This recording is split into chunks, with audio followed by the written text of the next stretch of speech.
forstår, når et stjerneskud det falder på din vej.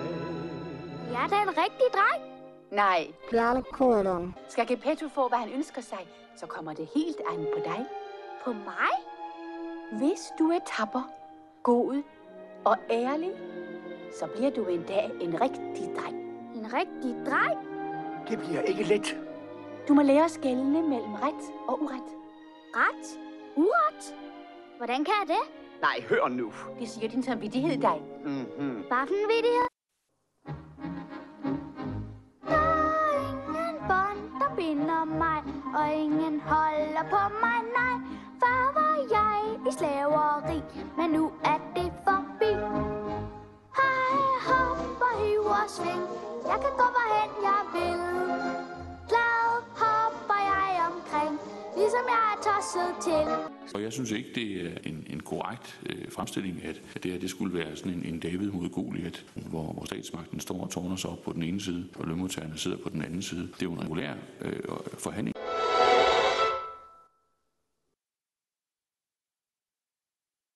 Så bliver du da bange. Jeg mener bestemt, der har været en forhandling. Det siger du ikke. Og hvor var så Anders Bondo? Anders Bondo? Shh, hold mig udenfor. Jeg mener bestemt, der har været en forhandling. Nej. Der har været en forhandling. Hvordan slap du? Der er ikke indgået nogen aftale om et lovindgreb. Så enkelt er det. Se, min næse. Hvad er der sket? Du har måske ikke holdt dig helt til sandheden. Der er ingen bånd, der binder.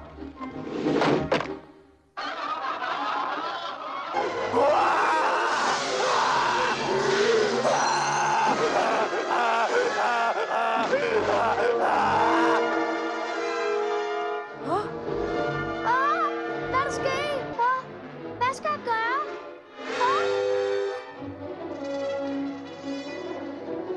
Corydon. Anders Bondo. Kom, vi kan kun slippe ud den her vej.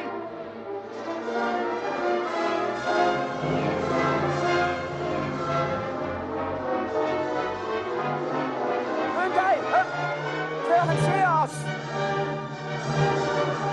Kom, spring så.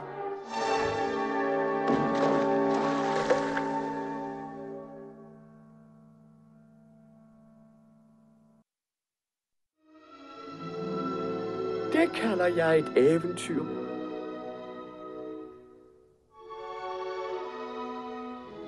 Og du af hjertet tror, der